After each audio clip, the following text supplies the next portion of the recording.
السلام علیکم ورحمۃ اللہ وبرکاتہ. رب اشرح لي صدری ویسر لي امری واحلل عقدۃ من لسانی یفقہوا قولی. ہم نون ساکن اور تنوین کے قواعد پڑھ رہے تھے، جن میں سے اظہار ہم پڑھ چکے ہیں. آج ہم پڑھیں گے ادغام. اظہار کہتے ہیں ظاہر کر کے پڑھنا، یعنی نون ساکن کی جو آواز ہوگی اس کو ظاہر کرنا. ادغام کہتے ہیں ملانے کو، یعنی ہم نون ساکن کو اپنے بعد میں آنے والے حرف کے ساتھ ملا کر پڑھیں گے، یعنی مدغم سے ہے یہ. اب وہ ملانا کس طریقے سے ہوگا؟ پہلے ہم دیکھیں گے کہ وہ کون سے حروف ہیں جو نون ساکن اور تنوین کے بعد آئیں گے تو نون ساکن کو ان میں ملایا جائے گا، کیونکہ ہم نے حروف حلقی پڑھے ہیں. حروف حلقی میں نون ساکن کو نہیں ملایا جاتا، تو اس کا مطلب یہ ہو گیا کہ حروف حلقی جو ہیں وہ ادغام میں نہیں ہوں گے، تو ہم ان کو کراس آؤٹ کر لیں گے. اب حروف حلقی کے علاوہ 6 حروف ایسے ہیں، 6 اور حروف ہیں جن کو حروف یرملون کہا جاتا ہے.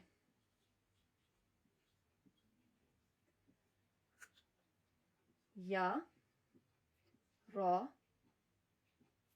میم، لام، واو، نون. یرملون یہ 6 حروف ہیں کہ یہ 6 حروف اگر نون ساکن اور تنوین کے بعد آئیں گے تو ہم ادغام کریں گے. اب ادغام کیسے کیا جاتا ہے؟ ادغام جو ہے وہ 2 طرح کا ہوتا ہے. ایک ہوتا ہے ادغام مع غنہ، یعنی غنے کے ساتھ، اور ایک ہوتا ہے ادغام بلا غنہ، غنے کے بغیر. یعنی ایک جو ہم ملائیں گے نون ساکن کو اپنے ان 6 حروف میں سے کسی بھی حرف کے ساتھ، اس میں ساتھ میں ہم غنہ بھی کریں گے. اور دوسری صورت یہ ہے کہ ان میں کچھ حروف ایسے ہیں کہ ان کو ہم نون ساکن کے ساتھ جب ملائیں گے تو ان پر غنہ نہیں ہوگا. اب کوشچن یہ ہے کہ غنہ کیا ہوتا ہے؟ غنہ یہ ہوتا ہے کہ جب ہم نون ساکن کی آواز کو ادا کریں گے، چاہے وہ تنوین میں ہے یا نون ساکن ہے، جب ہم اس آواز کو ادا کریں گے تو ہم اس پر تھوڑا سا وقت لگائیں گے، تھوڑا سٹریس اور پریشر کے ساتھ اس کو پڑھیں گے. جیسے ان، یہ غنہ ہے، ان کی ساؤنڈ جو ہے اسے ہم غنہ کہتے ہیں. اسی لیے میں نے منع کیا ہے کہ اظہار کے نون میں اس کو بس کلیئرلی پڑھنا ہے، ان. اب وہ کون سے حروف ہیں جن کے ساتھ اگر ہم نون ساکن کو ملائیں گے تو ان پر غنہ ہوگا؟ وہ 4 حروف ہیں.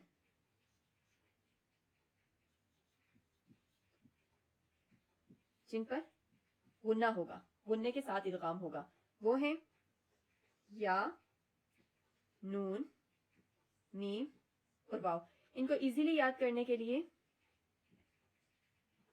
جیسے حروف یرملون کو یاد کرنے کے لیے ہمارے پاس ایک ورڈ ہے یرملون، یا، را، میم، لام، واو، نون. اسی طرح ان کو یاد کرنے کے لیے ہے ین، مو. آپ اس کو یاد کر لیں، اس ورڈ کو، آپ کو پتہ چل جائے گا یہ 4 اس میں سے نکال کے باقی جو 2 بچ جائیں گے وہ ادغام بلا غنہ ہے. یا، نون، میم اور واو اگر نون ساکن اور تنوین کے بعد آئیں گے تو ہم ان کو غنے کے ساتھ پڑھیں گے. باقی رہ گئے لام اور را. ان کو ہم نون ساکن کے ساتھ ملائیں گے ضرور، مگر اس پر غنہ نہیں کریں گے. اس چیز کو ہم پریکٹس کرتے ہیں. فار ایگزامپل، من، یومن.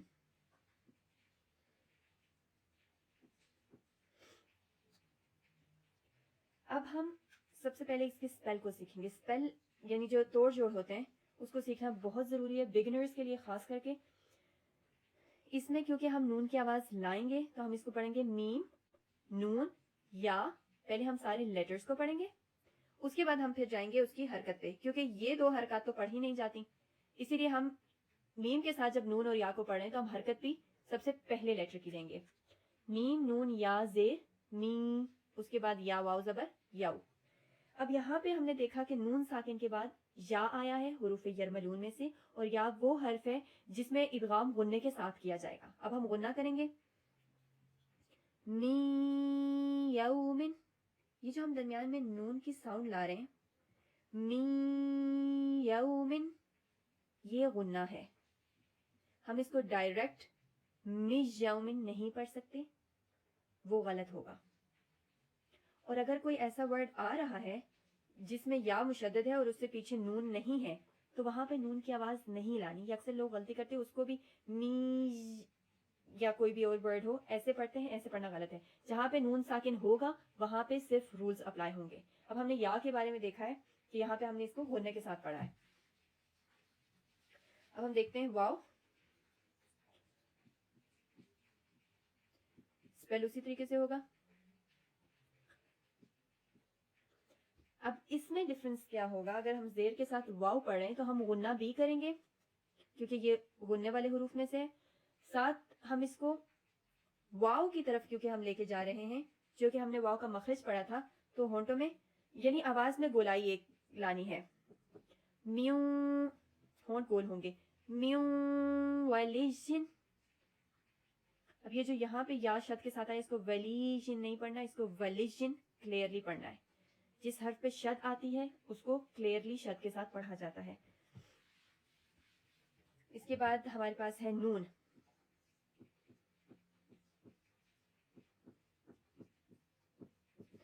من, اب یہ بھی نون ہے, یہ بھی نون ہے. جو نون مشدد ہوتا ہے,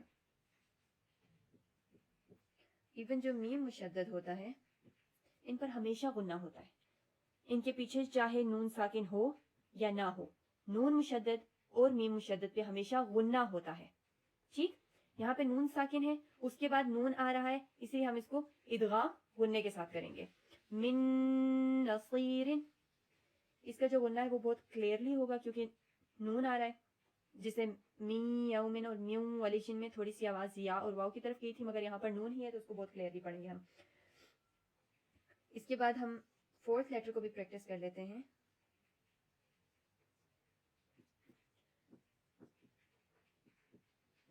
مم مشہدن.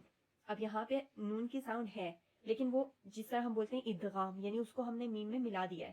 جس طرح ہم نے یا میں ملایا تھا, واو میں ملایا تھا, اس ساؤنڈ کو بھی ہم نے میم میں ملا دینا ہے. مم مشہدن.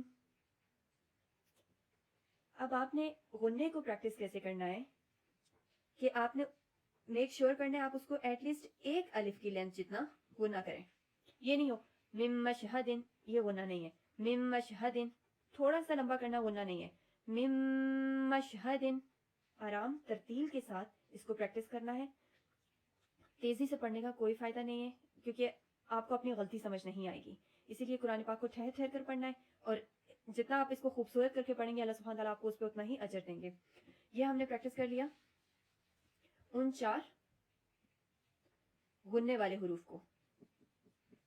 اب ہمارے پاس رہ گئے ہیں 2 باقی کے حرف, لام اور را.